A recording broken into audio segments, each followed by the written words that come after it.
Elvira had always been a meticulous woman. At 66, every corner of her home in the Retiro neighborhood spoke of order, memory, and affection. After retiring as an elementary school teacher, she had filled her days with walks in the park, leisurely reading, and old photos that hung on the walls as silent witnesses to a life of dedication.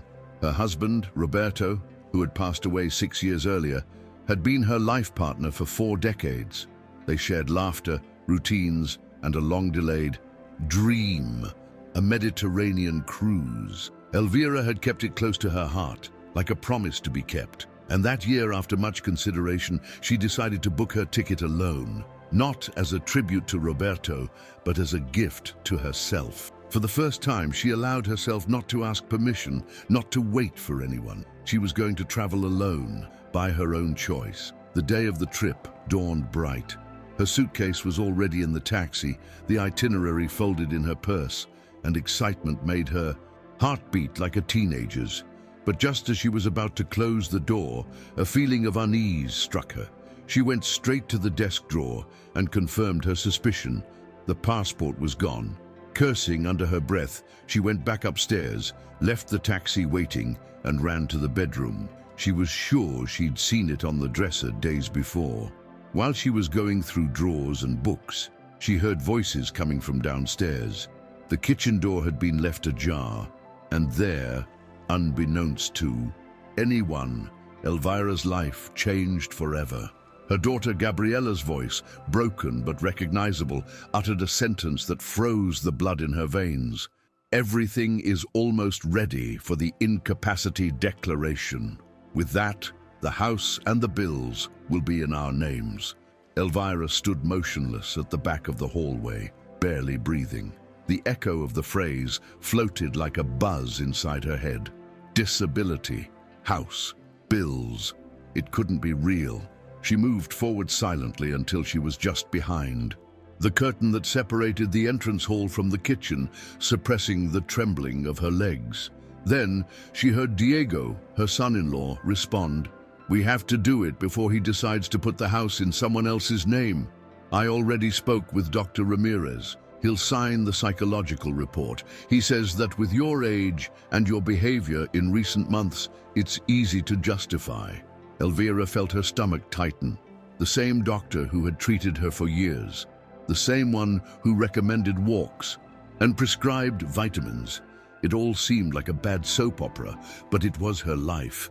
Gabriella responded in a voice Elvira didn't recognize, a mixture of fear, ambition, and resignation. "What if Mom finds out? What if she doesn't sign anything?" Diego let out a dry laugh. "She doesn't need to sign if we get legal guardianship.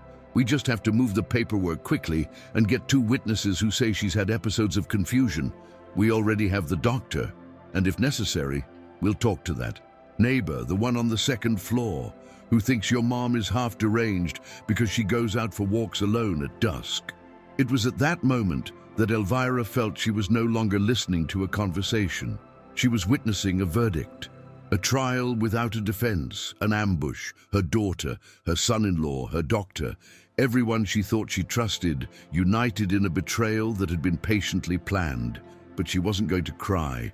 She wasn't going to scream. She simply lowered the foot she had, raised on the first step, stepped back on tiptoe, and gently closed the front door, as if she had never returned. During the ride back to the taxi, Elvira felt a mixture of nausea and lucidity. The driver glanced in the rearview mirror curiously, but she smiled slightly and said, "I just forgot something, that's it." She couldn't afford an impulsive reaction. If she'd learned anything in her years as a teacher and wife, it was that strategy conquers chaos. She sat in the back seat with her back straight, and as the car pulled away, she began to plot. She wouldn't cancel the trip. On the contrary, she would do so with more determination than ever. It was the perfect alibi. She had 2 weeks to think, organize, and above all, research. Her dignity wouldn't be stripped away by forms or false diagnoses. That cruise, which had begun as a dream of love, would become the beginning of her silent revenge. From her cabin on the ship, Elvira gazed out at sea with a notebook in her lap. She had noted names, dates, suspicious behavior.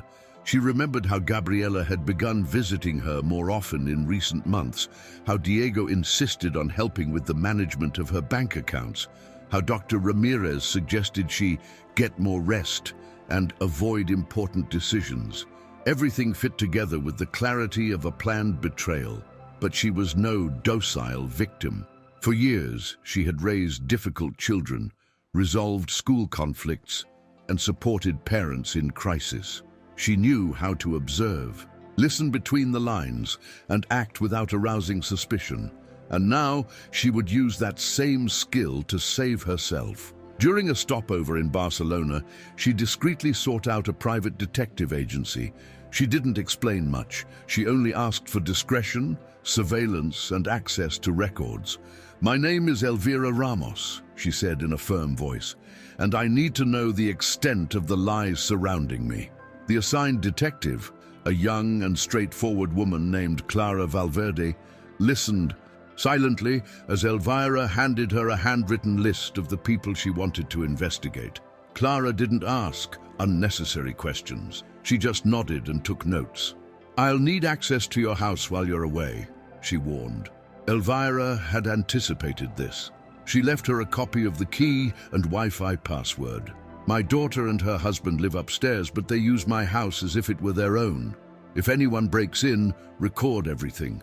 If they take anything, I need proof." She also asked her to install small cameras in the living room, master bedroom, and office. She wanted to know everything, every word, every movement, and if the betrayal went beyond what she already suspected, then she'd better be prepared. She didn't even trust her neighbors. The following days passed between sightseeing excursions and encrypted calls from the ship's deck. Clara sent her brief updates. Diego came into her house every day. Gabriela carried folders. A man, not Dr. Ramirez, had visited her office that afternoon, apparently a lawyer. Elvira, on the outside, maintained her composure. On the cruise, she talked to other women, ate elegantly, and took photos in front of the sunset. But inside, each message she received sharpened her resolve. The last night before disembarking, Clara sent her a short video, Diego going through her personal drawers. He was looking for something. Documents, maybe. Elvira downloaded the file, saved it on a flash drive hidden inside her toiletry bag, and closed her eyes. She wasn't afraid anymore. She just needed time, and she was about to return with everything she needed to destroy the theater they'd set up for her. Elvira arrived home one Sunday afternoon, just as she'd said. She'd texted them, of course, knowing they wouldn't be waiting for her with open arms, but they would be attentive. Gabriela opened the door with a tense smile and feigned surprise. "Mom, we didn't know you were coming back today." Elvira responded with another, even more restrained smile. "I wasn't sure myself, dear. The boat arrived early." Diego appeared behind her with a drink in his hand and the usual feigned friendliness. "How was the trip, mother-in-law?" he asked, as if he hadn't been going through her drawers 3 days earlier. Elvira walked through the house, greeted her dog Lola, and looked around with eyes that were no longer innocent. Nothing seemed out of place, but she knew exactly what had changed. On her desk, for example, Roberto's picture. Frame was 2 centimeters further to the left. Details that hadn't mattered before now spoke volumes. That night, Elvira locked herself in her room and opened her laptop. She downloaded the camera footage and organized the files into folders with dates and names. There was much more than she expected. Gabriela had forged her signature on several papers. Diego had made a video call with a man who, according to Clara, was a property manager specializing in the sale of properties for senior citizens. She even saw a moment when they argued over the minimum price they would accept for the house. It was like watching a movie where the villains carried her blood. But Elvira didn't cry. Instead, she took a new notebook, wrote action plan on the first page, and began to jot down step by step what she would do. She wasn't planning on simply defending herself. She was planning to expose each one, unmask them elegantly, with evidence, with the truth, and with a coldness that surprised even her. The first thing she did was visit Dr. Ramirez without warning. She arrived early, before the office opened, and sat in the waiting room like any other patient. When he saw her, his face tensed. "Elvira, I didn't have an appointment today. Is everything okay?" She smiled. "Perfectly. I just came to thank you for the years of care I've provided, and to say goodbye." He frowned. "Are you going away again?" She looked him straight in the eyes. "I'm going, yes, but this time I'm not going back like before." He extended his hand, and as he shook it, slipped in a small envelope containing a copy of the video of him chatting with Diego over video chat. He didn't say another word. He walked off with his head held high, leaving the doctor white-faced and breathing heavily. One down on the list, he thought. Then she arranged a meeting with Clara and a trusted lawyer she had met on the cruise ship. An older, reserved, but very intelligent man named Miguel Soriano. She handed him all the documentation she had gathered, the videos, the detectives' reports, and the screenshots of the emails and messages between Gabriela and Diego. Miguel took his time reviewing everything and then looked up. "This is bigger than I imagined. They're trying to fraudulently incapacitate you. This is a felony." Elvira nodded. "And I don't just want to stop it. I want them to pay. I want them to expose their masks in front of everyone." Miguel nodded slowly. "We can organize a legal confrontation, but if you want something more forceful, I can help you set up an informal meeting with all of them present, at home, with witnesses, recorded." Elvira gripped her purse tightly. "That's exactly what I want." Elvira spent the next few days rehearsing every word she was going to say. It wasn't easy.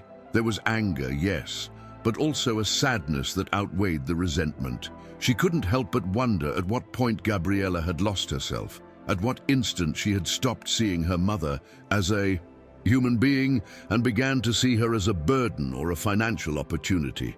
She reviewed the recordings again and again, took notes, and put together a short script. Miguel and Clara prepared everything necessary: the cameras, the legal permits, even the presence of a notary who would validate everything that happened in that meeting. Elvira wasn't looking for spectacle, but she was looking for justice. She knew that a formal complaint could take years to resolve. She needed a surefire hit, and that hit had a date: the following Sunday at 5 in the afternoon. Gabriela and Diego arrived punctually, as if they sensed something wasn't right. The house was spotless, like old times. Elvira greeted them in a blue dress Roberto loved, wearing light makeup and a serene expression. "Thank you for coming. Today I want to talk to you about something important," she said as she offered them tea. They sat in the living room, not noticing the small cameras installed with pinpoint precision. When Elvira saw they were already settled, she took a thick envelope out of her bag and placed it on the table. "This," she said, "is everything I know, everything I saw, everything I heard." Diego tried to interrupt her, but she raised her hand. "They won't silence me today." At that moment, Miguel and Clara entered the room, followed by the notary. Gabriela froze. Diego stood up abruptly. "What is this?" he shouted. And Elvira, without losing her composure, responded, "The truth and your sentence." What followed was a slow-motion collapse. Elvira began to recount the events with precision: the suspicious visits, the accounts reviewed without permission, the recorded conversations, the forged signatures. Each piece of evidence was backed up with a file, a video, a copy. Miguel projected the most compelling recordings on the screen, and Clara intervened to confirm the surveillance. The notary nodded and took notes. Gabriela, at first, denied everything. "Mom, you're misinterpreting things," she pleaded. But as the evidence mounted, her voice cracked. Diego, on the other hand, went from denial to fury. "This is illegal! It's an invasion of privacy!" he shouted. Miguel responded without raising his voice.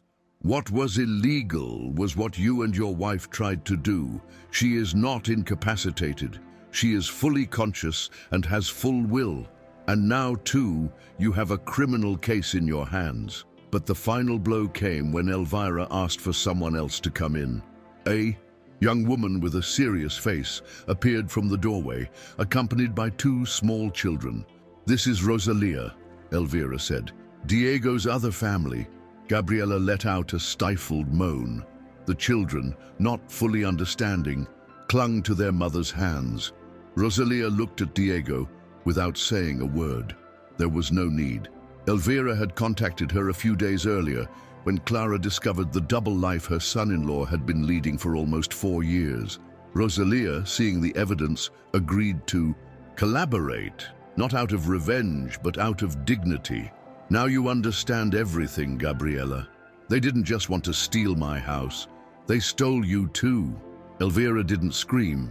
She didn't cry.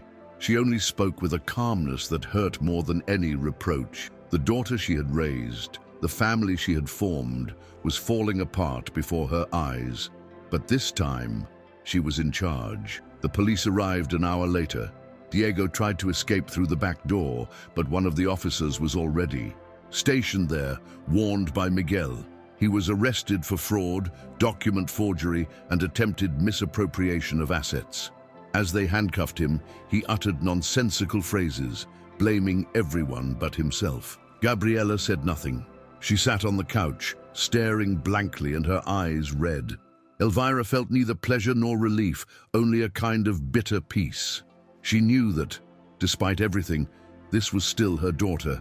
But she also understood that loving someone didn't mean allowing them to destroy you. "You decided to follow that path," she told her before they took her away to testify. "And now you have to face the consequences. I'm going to be fine. I don't know about you." The following days were silent.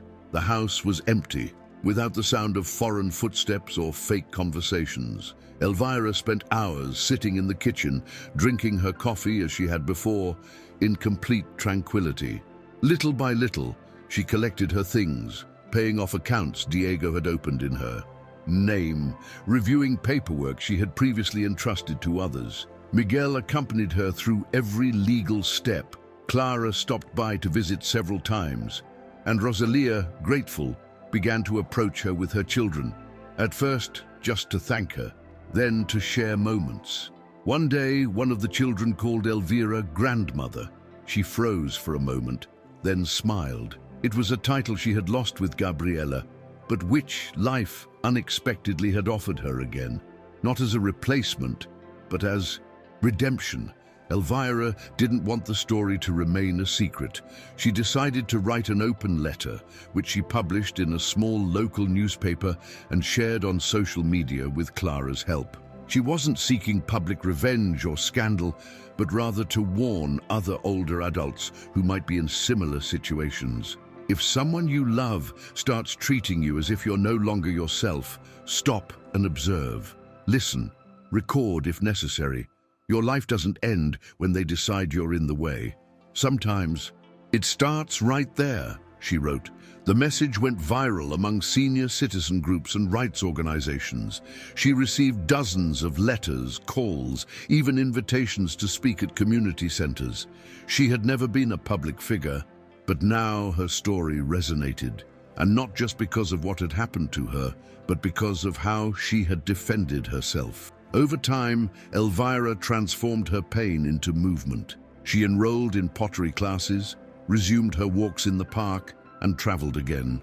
This time with friends, she met in a group for independent older women. Fear no longer had a place in her home, nor did guilt. She never saw Gabriela again, except once in court, where the young woman lowered her gaze without saying a word. Elvira watched her with a knot in her stomach but didn't approach. She had learned that some relationships can only be saved with distance, and others, not even that. Instead, every time Rosalia's children hugged her, every time someone thanked her for her example, Elvira felt something inside heal. Not all was lost. Life, even with its brokenness, could still be hers. A year after the incident, Elvira organized a small celebration at her home. Nothing fancy, just a few close friends, homemade food, and soft music in the background. It was her 67th birthday, but also the anniversary of her rebirth. Clara brought a cake, Rosalia made empanadas, and Miguel gave her a book with a dedication that made her cry. To the woman who chose to live with dignity when others wanted to bury her in silence. No one mentioned Gabriela or Diego. It wasn't necessary. Elvira had learned that not all wounds heal with apologies. Some heal with firm decisions and new alliances. That room that had once been the scene of betrayal was now brimming with real, honest life, woven from the ground up. That night, as she cleared the dishes and put away the leftovers, Elvira turned on her old record player and put on a bolero she used to dance to with Roberto. She closed her eyes for a moment and allowed herself to remember, not with sad nostalgia, but with gratitude. She had loved, she had lost, and she had started over. In her new life, not everything was perfect, but at least she was authentic. Looking at her reflection in the oven glass, she no longer saw a fragile, defeated woman. She saw someone who had survived the cruelest abandonment, that of her own family. And yet, she had chosen not to harden, because deep down, her greatest strength had been that, not letting pain steal her tenderness. That night she danced alone in the kitchen, and with every step, she celebrated not what she had lost, but everything she had dared to recover. As the months passed, Elvira began collaborating with a foundation dedicated to the protection of older adults. She gave talks, shared her story, and helped others identify signs of financial and emotional abuse. She never presented herself as a victim, but rather as a survivor. Often, at the end of the meetings, someone would approach her and say, "Something similar happened to me too, but I didn't know what to do." And she always responded the same way.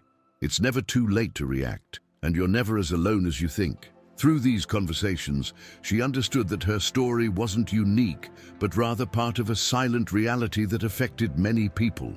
What had once been a personal wound now became a shared cause. At one of those gatherings, she met Teresa, a 72-year-old woman who had been evicted from her home by a manipulative nephew.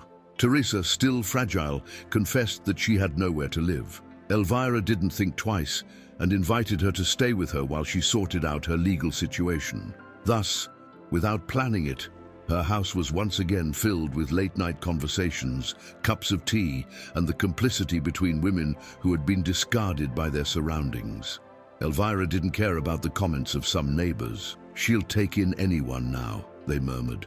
But she just smiled, because she knew that giving shelter to someone in the midst of a storm wasn't weakness, but a form of justice. With Teresa at home, the laughter returned, and so did the certainty that staying alive after so much was an act of daily resistance. One autumn afternoon, while they were sharing biscuits on the terrace, Teresa asked her, "How did you manage not to become bitter, Elvira? After everything they did to you?" She was silent for a few seconds before answering. "Because I learned that bitterness doesn't punish those who betray you, it only consumes you. And because one day, in front of the mirror, I promised myself I wouldn't be a shadow." Teresa nodded slowly. That kind of strength was difficult to explain, but impossible to ignore. Over time, Elvira began writing a small book about her story, not out of vanity, but as a tool. She titled it "When Betrayal Comes From Within," and filled it with anecdotes, advice, and warnings. Clara helped her self-publish it, and within a few months, it was circulating among support networks and community libraries. The book brought a new wave of invitations, but it also reopened wounds. One day, Gabriela wrote a letter. She didn't ask for forgiveness, but acknowledged having been part of something terrible. She said she was in therapy, that Diego had been sentenced, and that she herself was trying to rebuild her life from the ruins. Elvira read it several times. She didn't respond immediately. She kept the letter in a wooden box, along with mementos from her childhood, drawings, photos, old letters. For weeks, doubt plagued her. Could she reopen a door she'd closed to protect herself? Did it make sense to rebuild anything on such fragile ruins? And more importantly, did she really want to? Or did she just feel the pressure of what a mother should do? Elvira finally decided to write her a reply. She did so without anger or excessive tenderness, only with truth. Gabriela, I'm glad to know you're seeking help. I don't wish you ill, but I don't feel ready to open the doors of my life to you again. What I experienced wasn't a passing mistake or a misunderstanding. It was a repeated choice that almost took everything from me. I wish you peace, but for now, mine is in the distance. She signed her full name, as if reaffirming her identity, and added nothing more. She sent the letter using the same plain envelope Gabriela had written to her in. Then she took a deep breath and allowed herself to cry, not out of nostalgia but out of relief. She had said what she needed to say, without shouting, without asking for anything in return, just closing a circle. From that day on, something changed inside her. She no longer felt at war. She could talk about what had happened without her voice trembling, and she could look at old photos without feeling the sting of deception. She reconnected with friends from her past, reconnected with former teaching colleagues, and organized a small workshop in her home for older women who wanted to learn about asset protection. Some afternoons, over tea and laughter, they shared difficult stories that gradually became lighter when they were mentioned. Elvira understood then that healing wasn't a destination, but a constant practice, and that by protecting herself, she was also teaching others to do the same. Not from fear, but from clarity, from self-love. One morning, while sweeping the yard, Elvira found an envelope in the mailbox with no return address. Inside was a folded photo. It was her, young, with Gabriela as a child, both laughing in a park. On the back, a handwritten phrase, "Not everything was a lie." There was no signature, but she recognized the handwriting. She felt a pang in her chest, a mixture of tenderness and sadness. She put the photo in her wallet without telling anyone. That image didn't change the past, but it reminded her that there had once been sincere love between them. Even if it had been broken, it had existed, and that somehow allowed her to move forward without resentment, not with the hope of rebuilding, but with the serenity of having truly loved. Teresa observed her that day, more silent than usual. She asked if everything was okay, and Elvira simply nodded. "Today I remembered that not all is lost," she said. She didn't explain further. But that evening, while they were cooking together, she told her the story of that afternoon in the park, of how Gabriela, as a child, had tried to climb on a swing alone and ended up falling on her bottom, making the whole park laugh. "That's when she learned to laugh at herself," she said with a smile. Teresa burst out laughing, and so did Elvira. That shared laughter was like a balm, because even if the present was complex, remembering the good times wasn't a betrayal of herself. They were part of her memory, and regaining the right to those memories, without pain, was also a form of justice. Over time, Elvira's house became a meeting point, not only for Teresa and Rosalia, but for other women who learned about her story and sought support. It wasn't a foundation or a formal group, but it was a refuge.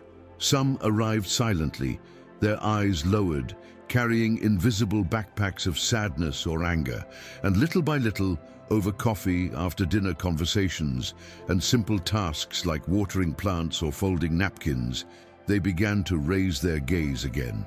Elvira didn't give speeches. She simply offered a listening ear and a presence. Sometimes that was more powerful than any advice, because she had learned that accompanying wasn't about solving someone's life for them, but rather holding their hand while they found their own path. One rainy afternoon, a woman named Norma knocked on the door. She was 74 years old, with tired eyes and a folder full of papers. She said she came from Clara. She'd been robbed by her daughter and didn't know where to start. Elvira let her in, made her some tea, and let her talk. Norma cried, cursed, blamed herself, and finally fell asleep in the armchair with the folder on her lap. That night, Elvira covered her with a blanket and stayed in the living room rocking chair, observing how other people's pain seemed so similar to her own. And she thought about how many other Normas there were out there, believing that what's lost is irretrievable. That's why she didn't close her door, because sometimes what you need to start over is for someone to welcome you without judgment. Norma stayed for several days. With the help of Elvira and Miguel, she managed to file a lawsuit to recover part of her assets. It wasn't just a legal matter. It was a way of telling herself that she still had value, that her voice mattered. In the evenings, she helped in the kitchen, took care of Rosalia's children when she went out to work, and little by little she regained color in her face and strength in her back. "I thought I was already at the stage of fading away," she said. "One night, and it turns out I can still ignite." Elvira smiled at her. "We always can. Sometimes we just need someone to lend us a spark." So, without intending to, the house had transformed into an extended home, where women discarded by their own families found solace and purpose. But not everything was easy. One day, the second-floor neighbor, the same one who had participated in the false statements against Elvira, knocked on the door. She was carrying a box of cookies and wore an uncomfortable expression. "I came to apologize," she said. "I believed what they told me. I thought you were losing your mind." Elvira didn't respond immediately. She looked at her calmly and then, without inviting her in, said, "Thank you for coming. But your words helped justify a confinement that could have been my burial, so don't forget them so quickly." The woman lowered her head, ashamed. Elvira calmly closed the door. She knew that forgiveness wasn't pretending it didn't hurt. It was acknowledging the wound and deciding not to carry it. But that didn't mean forgetting who had caused it. That night, after the encounter with the neighbor, Elvira sat at the table with Teresa and Norma. She told them what had happened without drama, but firmly. "I didn't come to this point in my life to make all of this a comedy of forced reconciliation," she said. "People confuse forgiveness with forgetting, and I don't intend to forget. I just chose not to allow it to hurt me anymore." The three of them raised their cups of tea in a silent toast and then laughed. In that house, no one had to feign strength or weakness. They could cry, laugh, share painful things, or remain silent.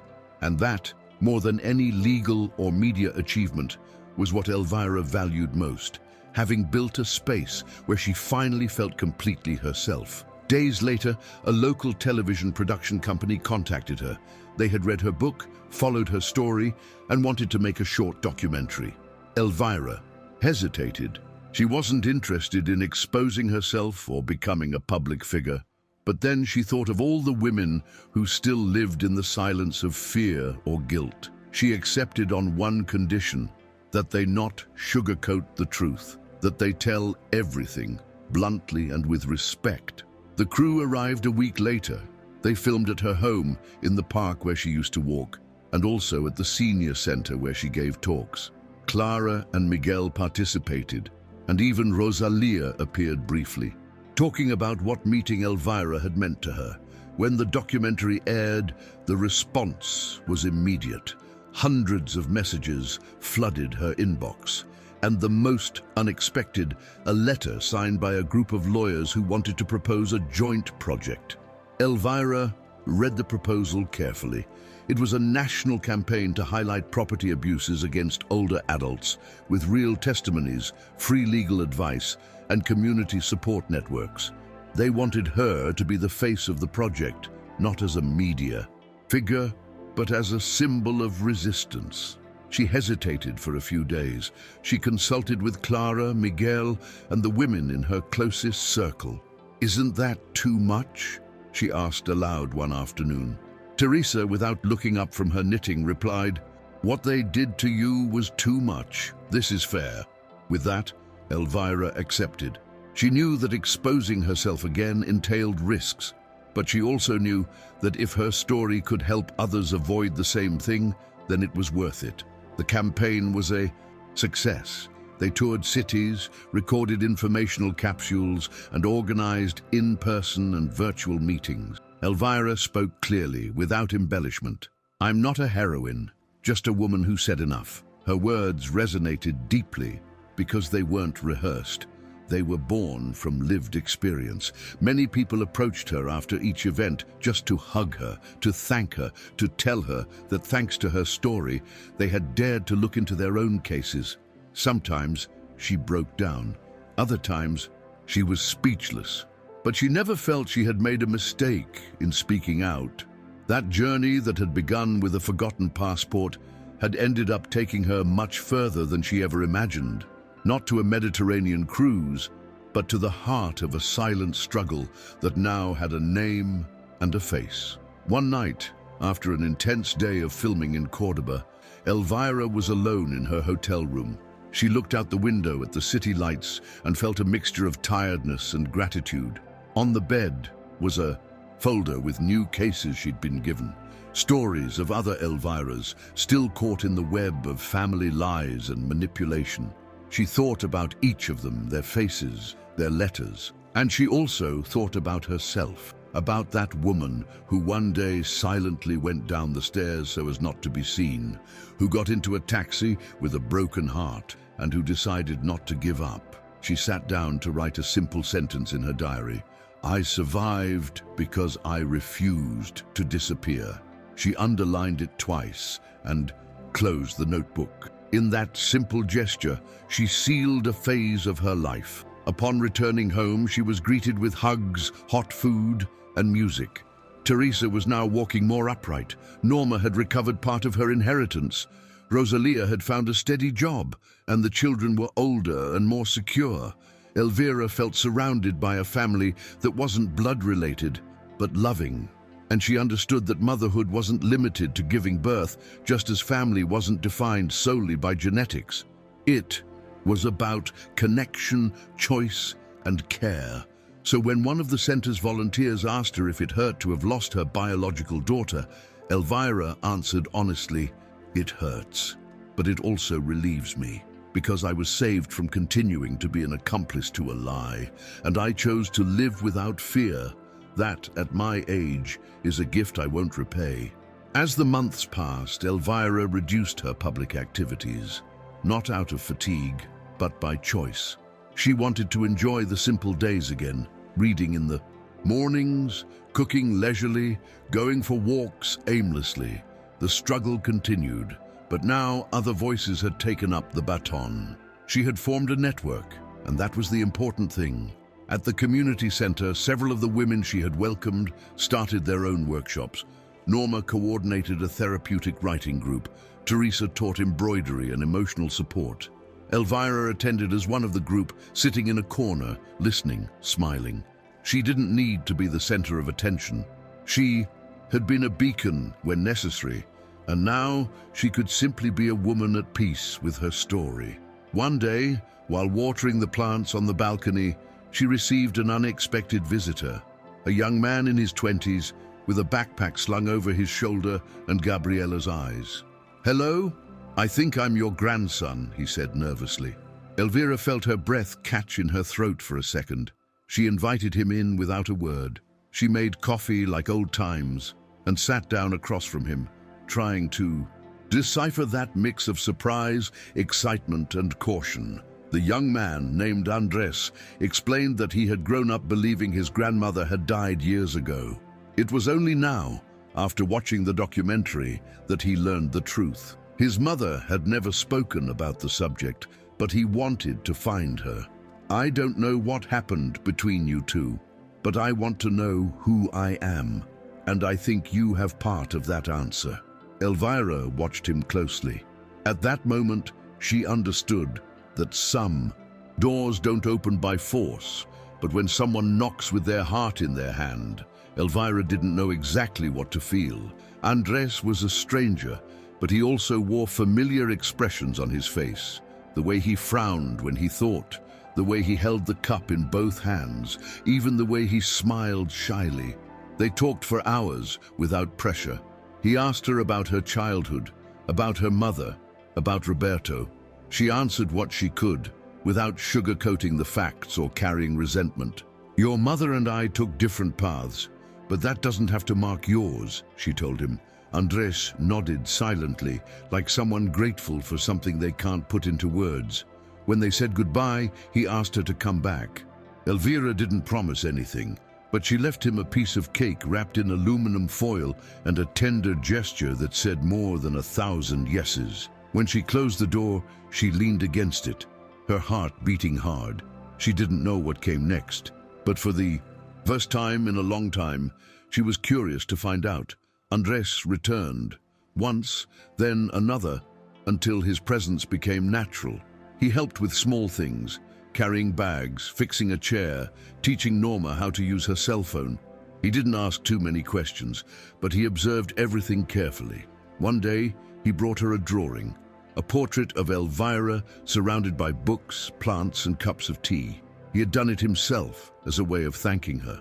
"You taught me that not everything that comes after pain has to be bad," he wrote in the dedication. Elvira hung the drawing on the hallway wall, right next to an old photo with Roberto, not as a replacement, but as a continuation. Their story hadn't ended with a betrayal. It had moved on, growing in new directions. And that, deep down, was the greatest proof of her victory. Elvira began keeping a new diary, not with stories from the past, but with fragments of the present. She wrote down single phrases, thoughts, moments that made her smile. "Today, Andres fixed the kitchen faucet without me asking.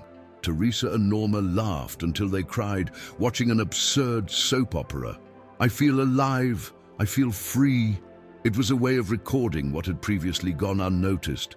She had understood that happiness doesn't always arrive as a grand event, but rather as small signs that one is where one should be.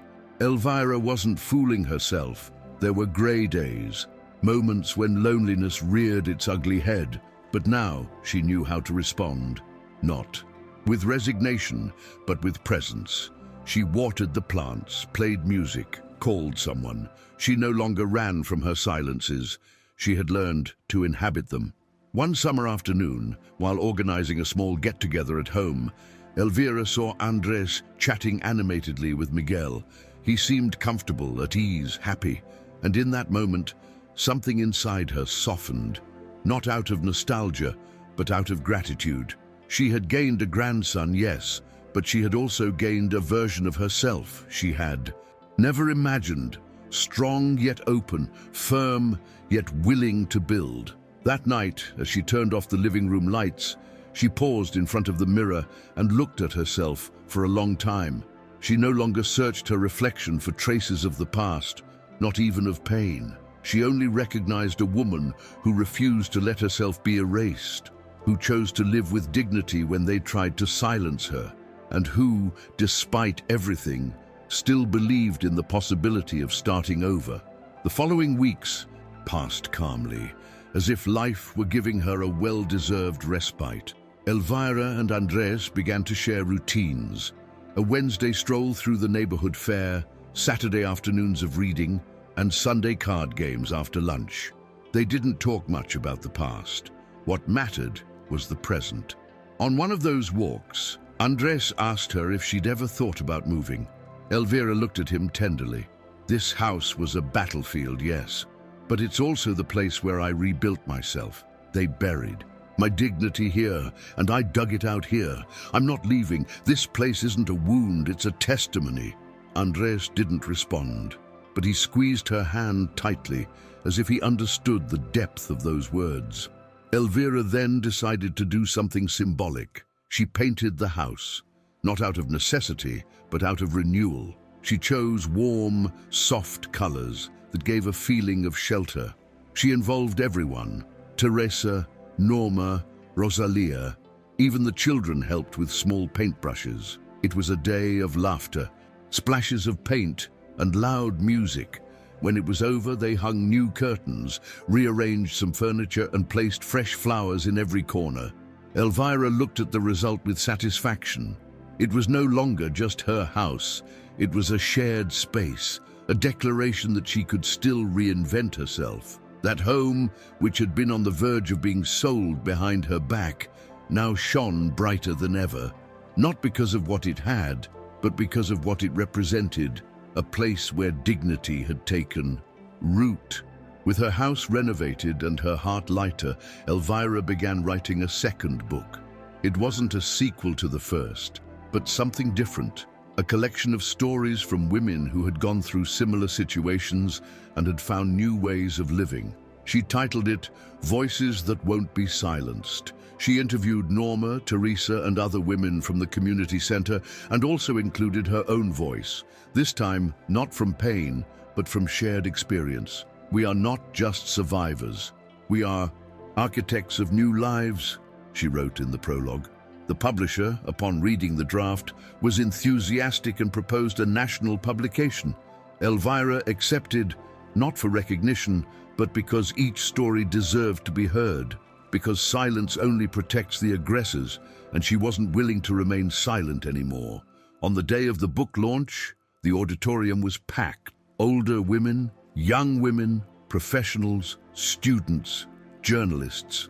Elvira walked firmly onto the stage, dressed in her favorite skirt and a floral scarf that Andres had given her. She didn't read a speech, she just spoke. She told how a half-open window changed her life, how instead of breaking, it mended itself, how she discovered she wasn't fragile but patient, and that her greatest power had been to observe, wait, and then act intelligently. They told us we were old, that we no longer mattered. They told us we were exaggerating, that we were confusing things. But here we are, standing tall, more lucid than ever. The audience rose to applaud her, and among them, Andres watched her with shining eyes. In that moment, Elvira knew that nothing she had experienced had been in vain. After the event, Elvira received dozens of hugs, messages, and books to sign.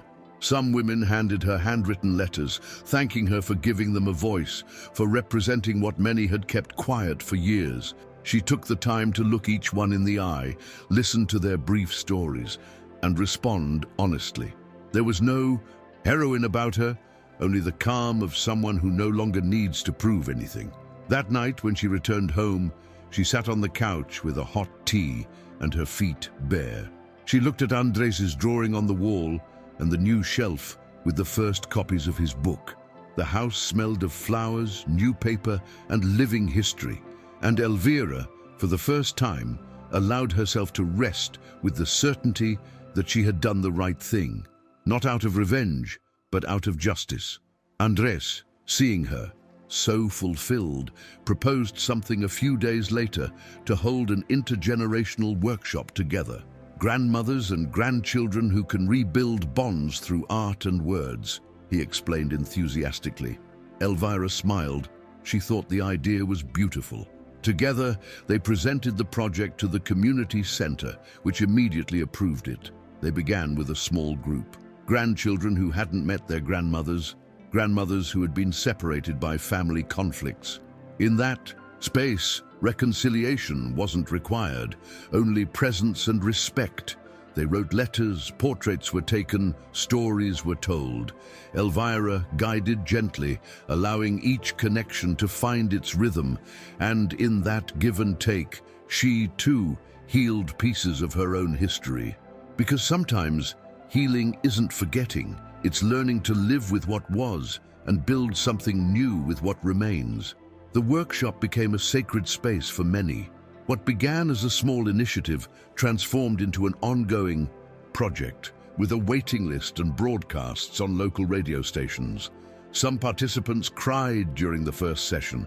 Others took weeks to work up the courage to speak. But there was always a moment when something opened, a smile, a word, a caress. Elvira observed those moments with a full heart. She knew she wasn't changing the entire world, but she was changing the world of some people. And that was enough. During one of the sessions, a teenage girl hugged an older woman and said, "Thank you for not giving up. Now I know I don't have to either." That phrase hung in the air, and Elvira wrote it down in her notebook as one of the greatest treasures of her life. Meanwhile, Gabriela still hadn't appeared. Only sporadic news arrived. That she had moved, that she was working in a small bookstore, that she was living alone. Elvira didn't seek her out, But she didn't avoid her either. Andres, over time, mentioned his mother cautiously, without drama. "I think she's better. I don't blame her anymore, but I don't excuse her either." Elvira nodded. They didn't need to talk about the subject much. The silence between them wasn't awkward. It was respectful. One day, Andres brought home an unopened envelope. "It's from her. She asked me to give it to you. I don't know what it says." Elvira took it without haste. She left it on the table, next to her books, and didn't touch it for days. She learned not to rush, not to burden herself with urgent matters that weren't hers. When she felt the time was right, she would read it. And if that time never came, that would be okay too. The envelope remained sealed for weeks. Elvira passed by it every day, looked at it, considered it, and went on her way. It wasn't fear she felt, but a kind of respect for her own time. One rainy afternoon, as the smell of wet earth filled the house and Rosalia's children slept on the sofa, she decided to open it. The letter wasn't long. Gabriella wrote sincerely, without embellishment. She acknowledged that she had acted out of pressure, out of fear, out of cowardice. She said she didn't expect forgiveness, but that she needed to ask for it anyway. "I'm not asking you to take me back, just that you know that it hurts me to have hurt you." Elvira read the letter once, then again. She didn't cry, but she felt a lump in her chest that wasn't pain or anger. It was the awareness that some wounds heal without contact, only with the truth. That night, Elvira sat in front of her diary and wrote a single line. "Forgiveness doesn't always require a reunion. Sometimes it's enough to not hate." She closed her notebook, turned off the light, and slept soundly. The next day, upon awakening, she made homemade bread for the group's breakfast. She greeted Norma with a long hug, helped Teresa carry some boxes, played with the children, and coordinated the next workshop session with Andres. No one heard about the letter. She didn't think it was necessary. It was part of her history, yes, but not of her immediate present. Elvira had learned not to build her peace based on the actions of others, and that day, more than ever, she felt that her life no longer revolved around pain. It revolved around everything she had been able to rebuild, step by step, with dignity. News of her story continued to spread organically. A high school invited her to give a talk on the rights of the elderly. At first, Elvira hesitated. She thought young people wouldn't be interested. But when she began to share her experience, the attentive faces surprised her. One of the students raised his hand and said, "My grandmother lives with us. Sometimes I think we treat her as if she were invisible." That phrase resonated in the room. Elvira didn't respond with reproaches, but with an invitation. Ask her what she thinks, what she wants. People don't disappear when they get older. We just need someone to look at us again. Eventually, many approached her to talk about their own families. She understood then that raising awareness knew no age or boundaries, and that every conversation, every testimony could ignite a small revolution. Back home, her heart still pounding, she sat in her favorite chair, the same one that had witnessed tears, decisions, and new beginnings. Andres walked in shortly after, with 2 coffees and a smile. "I saw you on the live stream. You were incredible." She smiled, accepting the praise with the simplicity of someone who no longer needs validation. They chatted for a while about the day, about future workshops, about the new book that was beginning to take shape in her mind. Then they sat in silence, staring out the window at the slowly darkening sky. Sometimes, Elvira thought, fulfillment isn't loud.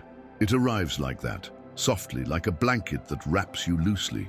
And in that shared silence, she understood that the path she had taken, as painful as it was courageous, had brought her exactly where she needed to be. Elvira began writing her new book calmly, without deadlines or pressure.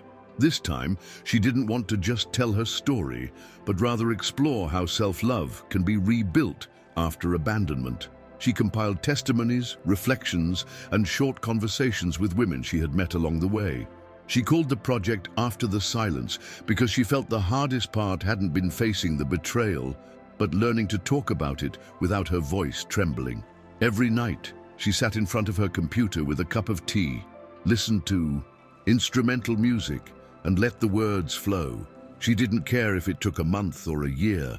Writing had become an act of freedom, a space that belonged only to her. One afternoon, while looking through old photos to illustrate a chapter, she found an image she didn't remember.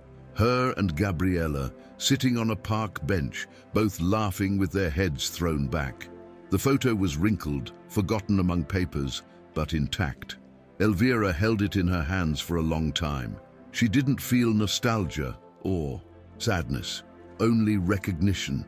That moment was real, she told herself, and that was enough. She didn't need to reconstruct the relationship to validate what had once existed. She could honor that memory without betraying herself. She placed the photo in an envelope and kept it with Gabriella's letter.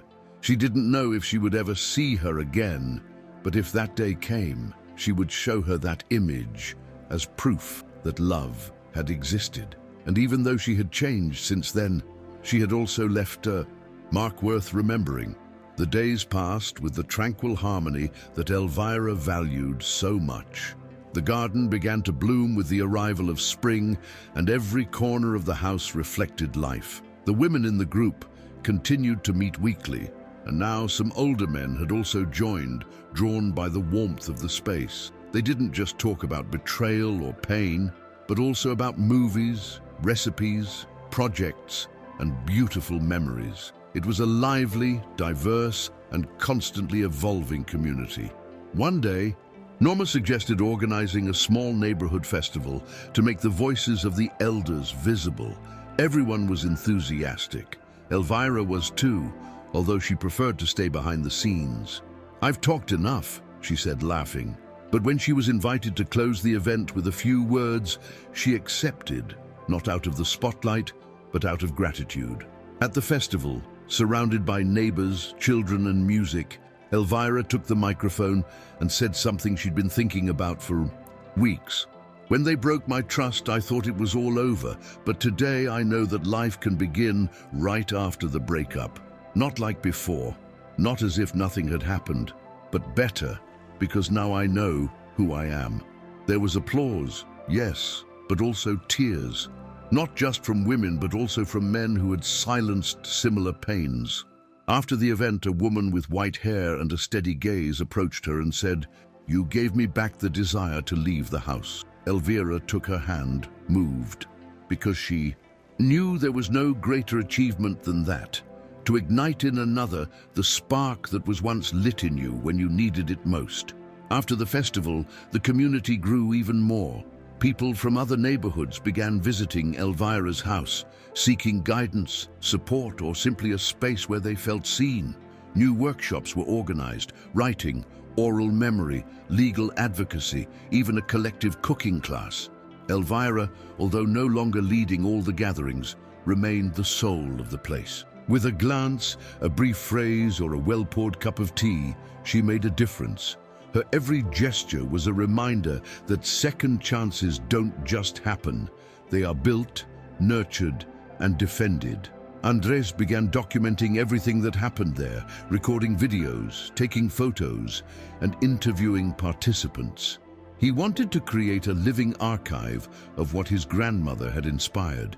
One afternoon, while they were editing one of those videos, Andres asked her, "Did you ever imagine your life would end like this?" Elvira smiled, looking at the screen where Teresa was showing how to make jam. "No," she answered honestly. "I thought I would grow old peacefully, in my house, with occasional visits and a bad soap opera on television.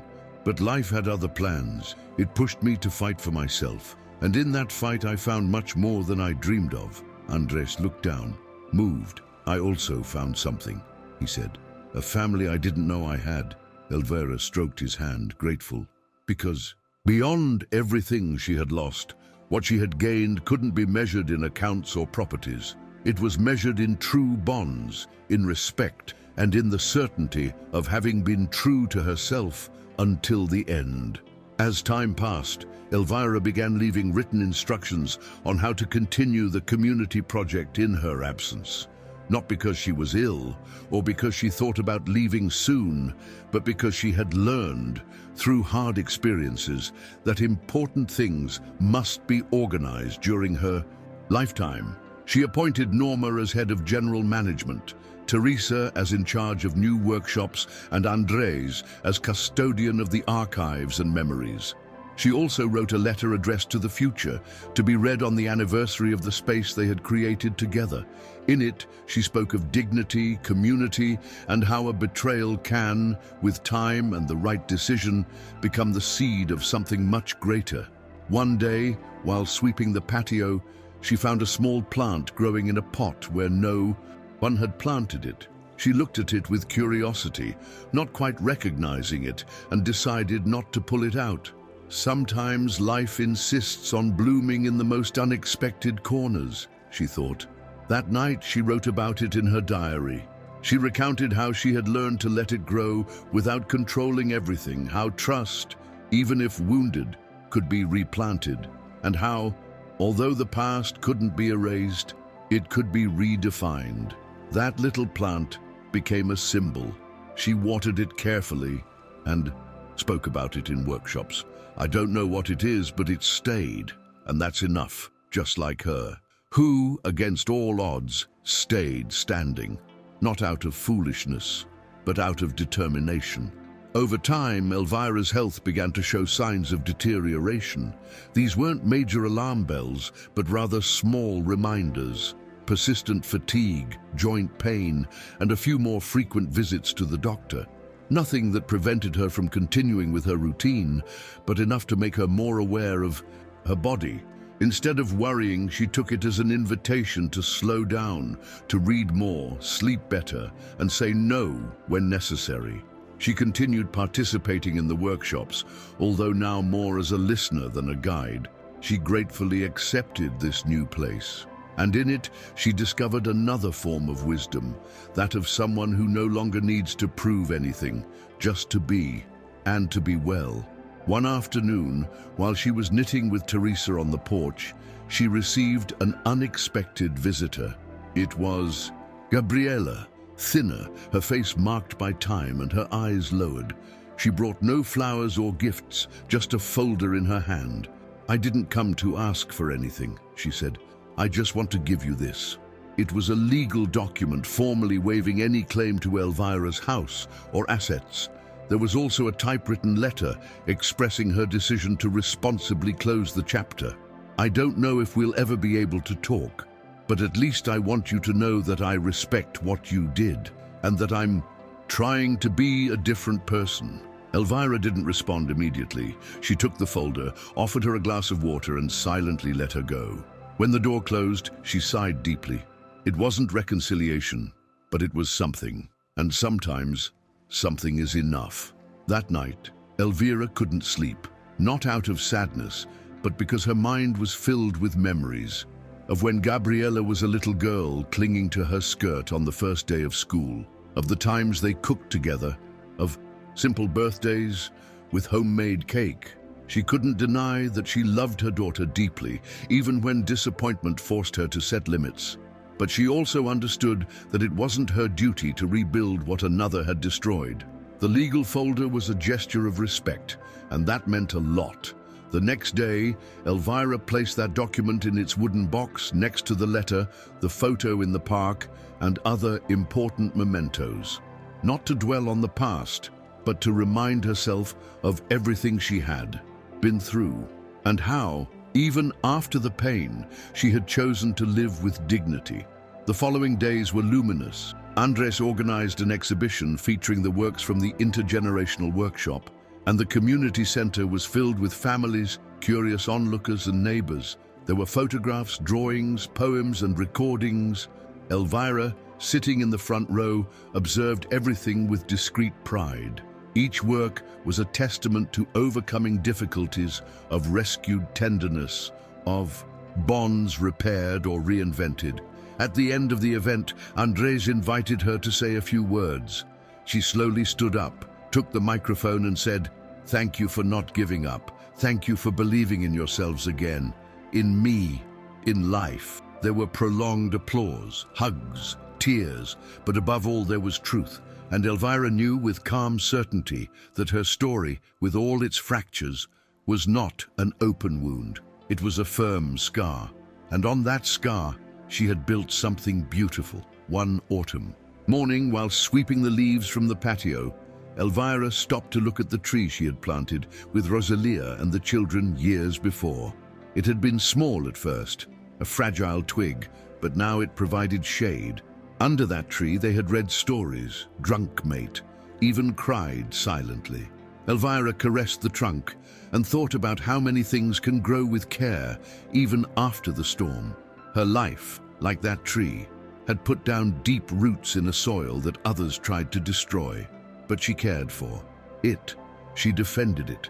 And now it flourished without asking permission. That space was no longer hers alone. It belonged to all those who arrived broken and stayed to heal. That afternoon at her desk, she resumed writing the third book. The working title was Where No One Was Expecting Me, and it no longer spoke of betrayal, but of the surprises of late love, of adult friendship, of rebirth. Andres came in with 2 coffees and asked, "What if we make a video version too?" Elvira laughed. "Do you want me to become famous that much?" He replied seriously. "Not famous, immortal." She didn't answer. She just raised her eyebrow and smiled, because deep down she knew she already was. Not because her name appeared in the newspapers, but because she had left a mark on people. And that, she thought, is the only thing that transcends, having touched someone's soul, even once, even unintentionally. As the days passed, Elvira began to devote more time to contemplation, not out of tiredness, but by choice. She learned to enjoy the simple sound of birds singing in the morning, the sound of the wind against the blinds, the texture of freshly baked bread in her hands. She would sit in her armchair by the window and write short fragments about what she saw, what she felt. "I'm alive, and that is reason enough," she noted on an ordinary Tuesday. She no longer expected great emotions or drastic changes. Calm was now her greatest victory, and she shared it without pretense with those who entered her house in search of a little peace. One Saturday, she received a letter from the publisher. They wanted to translate her first book into English, French, and Portuguese. Elvira laughed heartily.